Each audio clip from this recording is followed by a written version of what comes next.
Salut à toi, j'espère que tu vas bien. À peine 2 petits mois après le précédent, il s'est déroulé à Metz le 21 et 22 avril dernier, un nouveau marché végétal organisé par le Goût des Plantes. Je m'y suis bien évidemment rendu et j'ai ramené pas mal de belles choses à la maison. J'ai été un petit peu plus raisonnable que pour le marché du mois de février. Petit haul des jolies choses que j'ai ramenées de cette édition.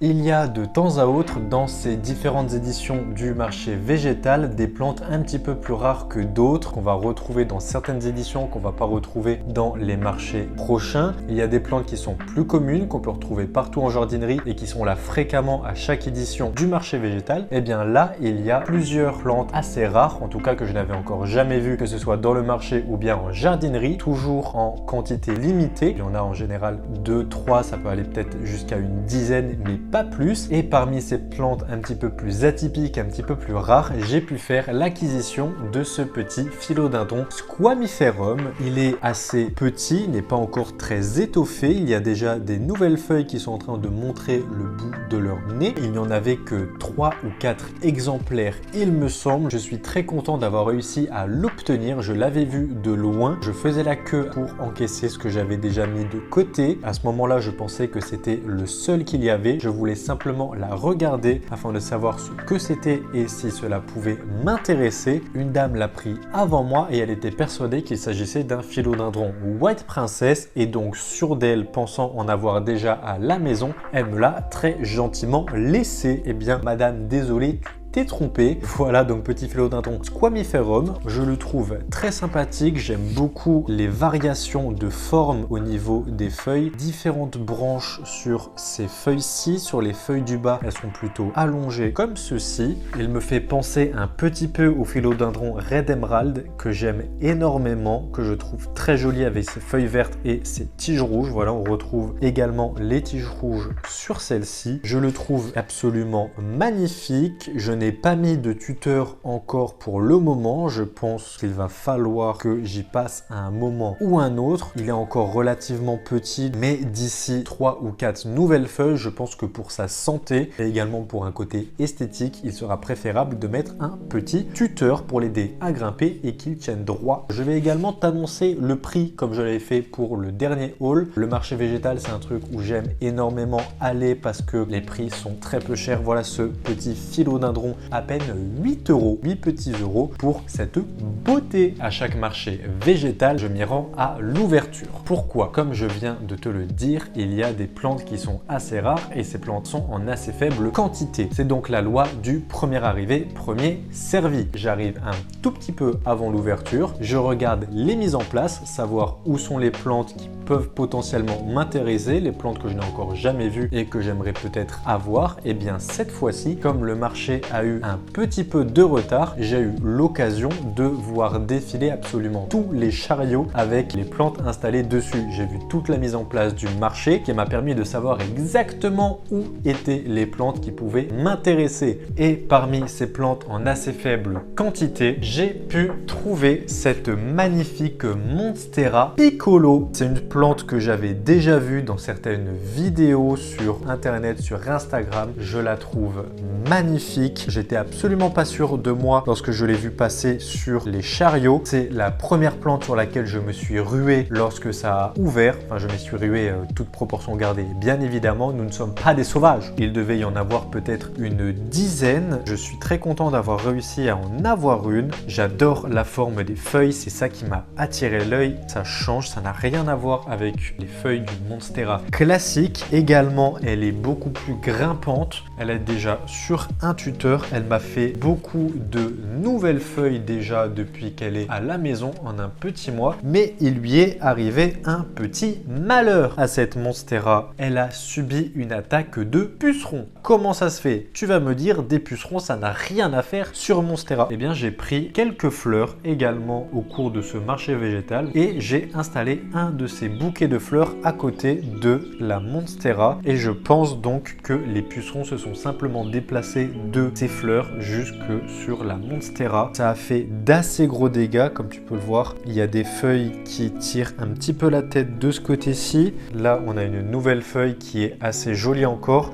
Juste en dessous, c'était une nouvelle feuille également, mais comme tu peux le voir, elle est toute noire, elle est toute recourbée sur elle-même. Et voilà, il y a des taches un petit peu noires un peu partout sur les feuilles. Des nouvelles feuilles qui devaient sortir à certains endroits qui sont devenues complètement noires. J'ai mis un petit peu de temps avant de l'apercevoir. Je pense que j'aurais pu réussir à la sauver davantage. Comment est-ce que j'ai remarqué cette attaque de puceron? Il y avait sur les anciennes feuilles, sur ces grandes scies, des gros paquets de points blancs. C'est ça qui m'a attiré l'œil. J'ai regardé, j'ai vu que ça bougeait, je ne savais pas du tout ce que ça pouvait être, et en regardant mieux les tiges, j'ai vu du coup les pucerons à l'état développé sur les feuilles, sur les tiges. Je l'ai tout de suite amené à la douche, un bon gros rinçage pour enlever le surplus, et c'est tout ce que j'ai eu l'occasion de faire. Le mieux à faire, c'est une solution à base d'eau et de savon noir. Nettoyer toutes les tiges, toutes les feuilles. Pensez à l'asperger également avec pour lutter contre les pucerons. Malheureusement, je n'ai plus de savon noir. Il faut absolument que j'en commande pour continuer de la traiter parce qu'elle en a besoin, et ce serait vraiment dommage. Je serais très triste si son état venait à aggraver. Je suis si content de l'avoir à la maison. Je n'ai pas envie de laisser les pucerons l'attaquer davantage. Voilà une nouvelle plante que je suis assez content d'avoir pu acquérir,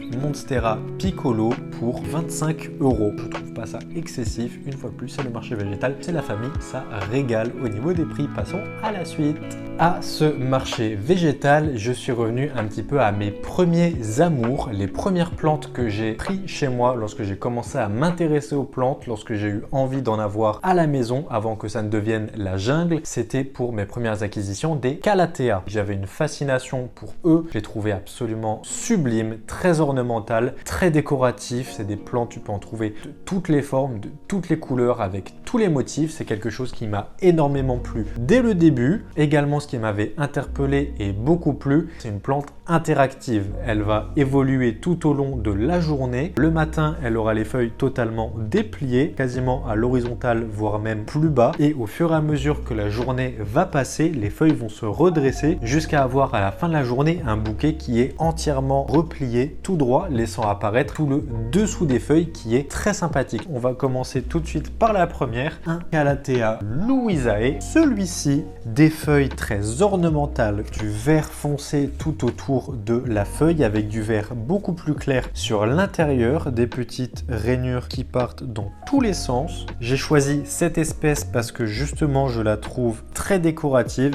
C'est pour ça que j'aime les Calathea et c'est pour ça que j'en ai repris, parce que j'ai quelques trous dans la déco chez moi à cause de plantes que j'ai soit déplacées, soit que j'ai perdues. J'ai fait des bêtises, on fait tous des erreurs. J'ai perdu quelques plantes, qui a créé quelques trous. Il fallait donc les remplacer évidemment. J'ai pris donc ce petit Calathea. Le bouquet est assez étoffé, voilà, c'est assez volumineux. Il n'est pas spécialement haut. Il m'a fait énormément de nouvelles feuilles déjà depuis qu'il est à la maison. Je la trouve très jolie. Celle-ci, je l'ai eu pour 7 €. 7 €, un gros bouquet comme ça, je suis très content. La seconde que j'ai pris, il s'agit également d'un Calathea louisae. Il s'agit de la même sorte de Calathea et pourtant, comme tu peux le voir juste ici, les motifs ne sont pas les mêmes sur les feuilles, avec une dominante du vert foncé sur la feuille, avec une toute petite partie très fine à l'intérieur de la feuille de vert clair qui tire quasiment jusqu'au blanc. Je ne vais pas te cacher, j'ai une petite préférence pour elle, mais ne le disons pas trop fort, l'autre risque de se vexer. Beaucoup de nouvelles feuilles, une fois de plus, celle-ci n'a vraiment pas cessé de m'en faire depuis qu'il est à la maison. Le Calathea, ça a des feuilles très foncées de base, et là pourtant il y a du vert clair absolument partout. C'est tout des nouvelles feuilles, c'est très coloré, j'aime beaucoup, ça rend extrêmement bien dans la déco. Très content d'avoir repris des Calathea. L'envie m'était un petit peu passée, je m'étais intéressé davantage à d'autres sortes, les Alocasia notamment. C'est devenu une grande passion alors que je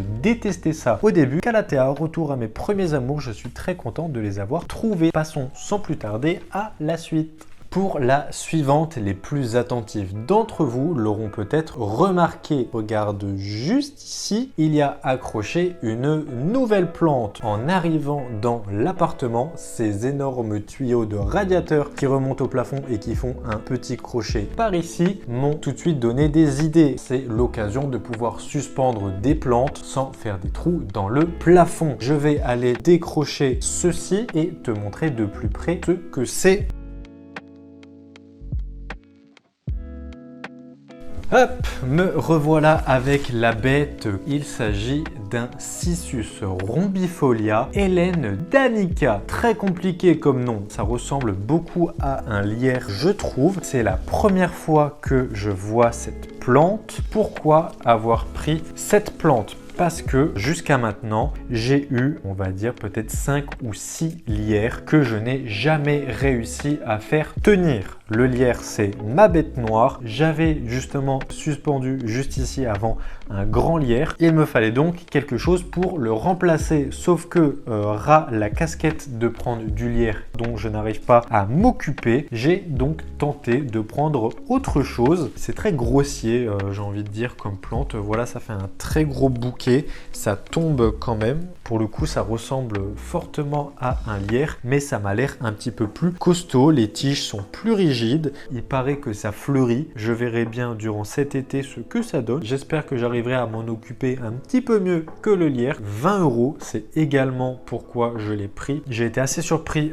par le prix du lierre, entre 30 et 40 €, il me semble. J'ai peur de dire des bêtises. Pour une plante que je n'arriverai pas à faire tenir, je me suis dit que ça valait absolument pas le coup. Il fallait un remplaçant au lierre et celui-ci fait très bien l'affaire. On passe à la suite.